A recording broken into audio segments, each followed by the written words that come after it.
Abraham, Gail from Memphis, Tennessee, wants to get back in the vortex. She lost her son in an accident. Can you give some help there? Not easy to get into the vortex even though he is in there calling you? Yes. Talk to us a little bit. So it's difficult for me to understand this experience because I do have to continue in this life and on this plane. In every sense of the word, when someone makes their transition into non-physical, they release all resistance, and we're not kidding you, go right into that vortex that we're trying to get you to go into. In other words, yes, you are going to stay here in this life experience. Of course you are. And yes, you are going to go on, but there is such a huge difference in going on outside the vortex and going on inside the vortex. And this experience will be the catalyst that gives you reason to get in there, because that's where your relief is going to be every single time. It's only separation between you and you that ever feels bad. And if anybody in the world has an excuse for that separation, it would be you in this situation. And this will be an opportunity. We're not kidding you even a little bit. This will be an opportunity for you to not only come back into alignment with who you are, but to rediscover your alignment with who you are and bring joy to your experience in a way that you didn't think was possible even before this, what most would call, dreadful experience. Yeah. There's going to be a time, and it's not far from now, when you are going to look at this not as the beginning of the worst part of your life, but as the beginning of the best part of your life.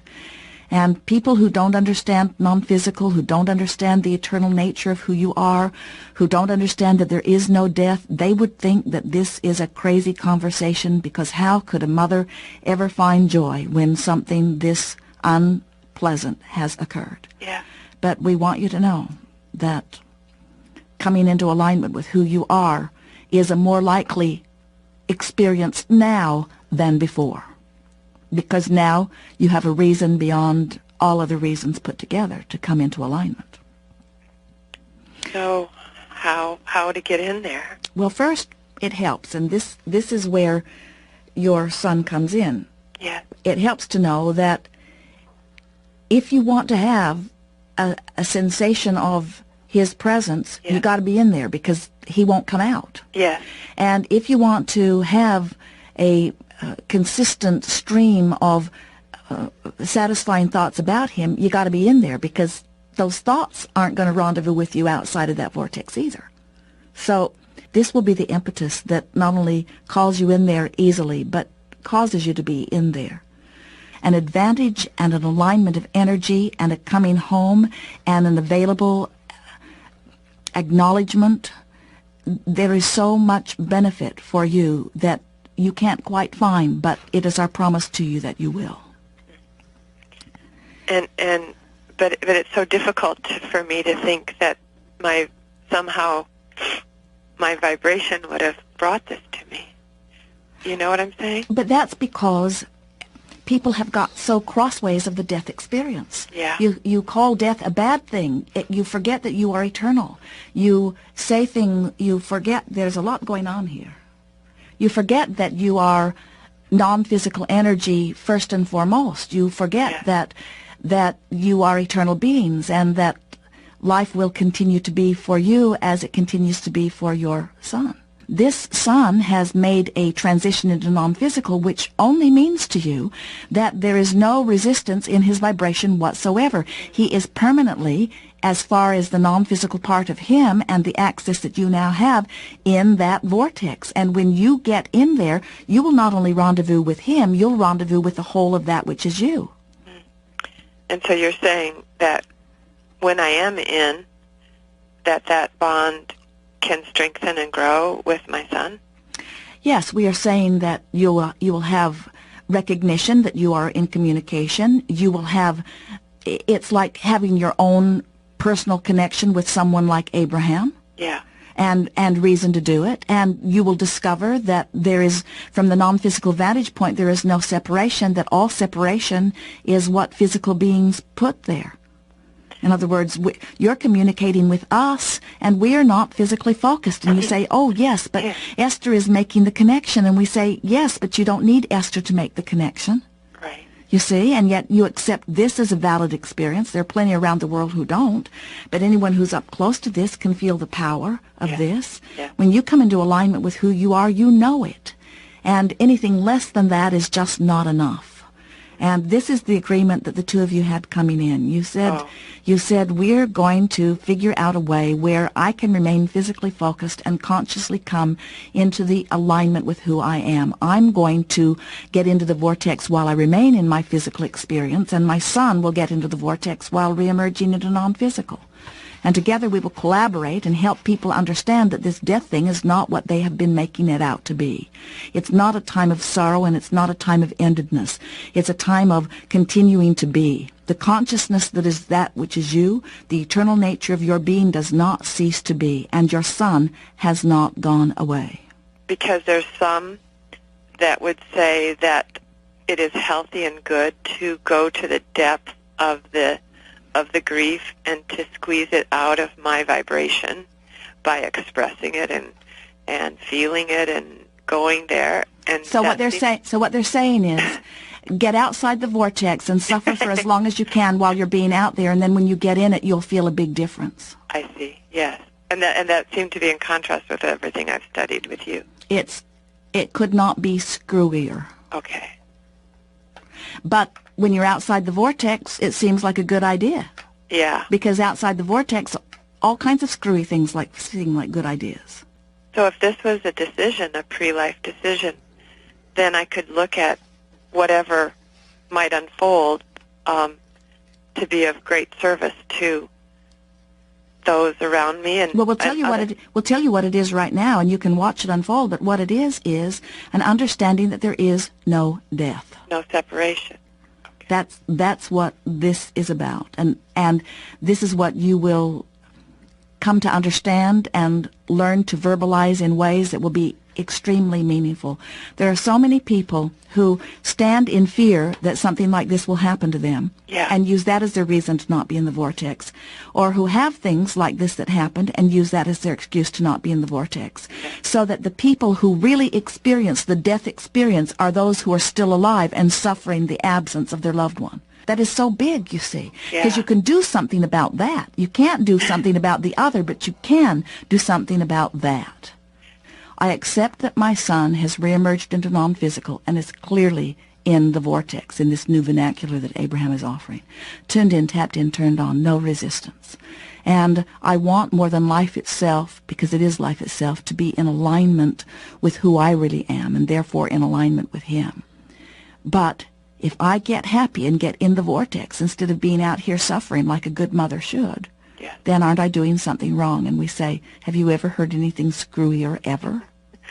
But we'll tell you what it is. It's people outside of the vortex, making the rules. Yeah. Okay. Wow. And your son would like you to know that he would like full credit for you getting chosen. And that I know that he's in the vortex. Yeah.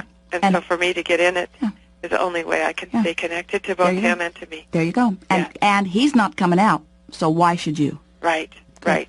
Good. Absolutely. So here we continue our relationship, fully connected vibrationally, both in the vortex, me in the vortex from my physical perspective, my son in the vortex from his non-physical perspective. How good is that?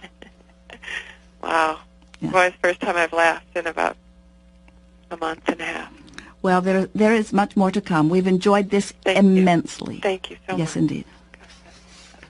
When you are non-physical, can you observe physical family and friends? Are you aware of your physical memories of family and friends?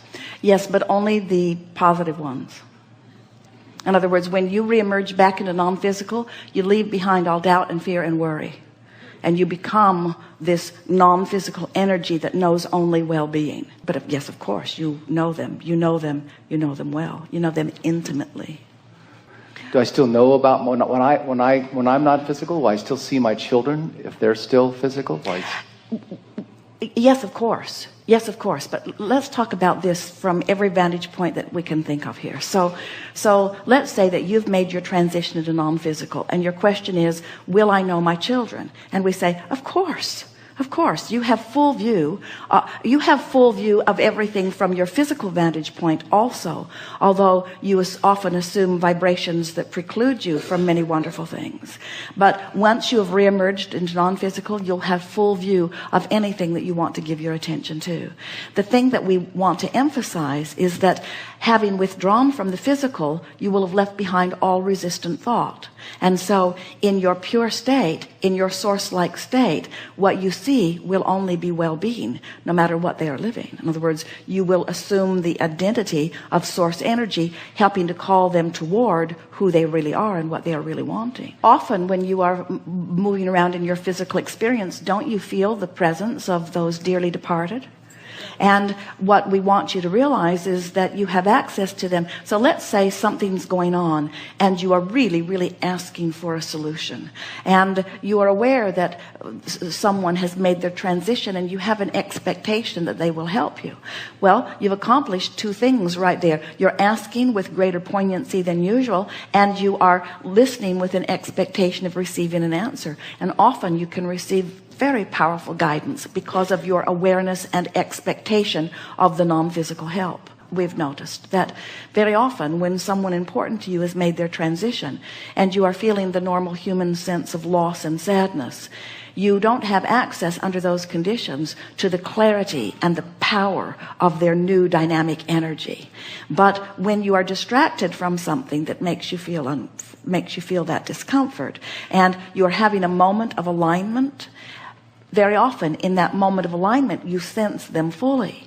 But then in the moment that you begin to sense them, you remember that they have made their transition and you turn to sadness again. So then you sever your connection. So the tricky thing about remaining physical and having continual interaction with your dearly departed is that you have to find the vibrational place where they now are, which is in one of worthiness and joy and appreciation of life. And for most people who are remaining after the death of someone, you use words like, I've lost them. They feel gone to you. And so you have to tune yourself to the vibration that they are in the same way that you tune your receiver to anything that is transmitting that you want to receive. You have to understand where they are. And when you understand it and find vibrational alignment with it, then you will discover that your relationship with those who you have known, who have now reemerged into non-physical, who are not at this time, as far as you know, focusing through a physical body, you have the opportunity to have a better, more satisfying, fulfilling relationship with them now, provided you are tuned in, tapped in, turned on, than you did when they were physically focused. Esther's father made his transition. Esther began chatting with him as she was going to bed at night, and she was still in that tender place of really missing him and wishing that she had had more time and a more meaningful relationship with him. And once she sort of worked that out of her vibration, she began having these very meaningful conversations with him. And then one night she said, you know, I can't tell if you are my father or if you are Abraham, because you sound so much like Abraham. And we said, the reason that you are wondering if it really is your father is because it doesn't sound like him. He's sure, where when you knew him, he was not so sure. He's filled with life. When you knew him, he was not so filled with life. In other words, it took Esther a while to begin to recognize this different feeling father, you see. And then in time, she began to realize that to try to separate him out from the infinite intelligence that she had already been talking to was not an important thing to do. In other words, she began to recognize that he hears every thought she thinks about him. He knows how she is doing. In other words, if Esther is feeling love toward him, he always hears it. And if she is feeling sorrow that something didn't get resolved between them or that she didn't have more time with him, he doesn't hear that anyway because it's a different vibration. And so there's no point in worrying about whether he's hearing that or not, because he's not hearing that. So your work is just to put yourself in a position of receiving them.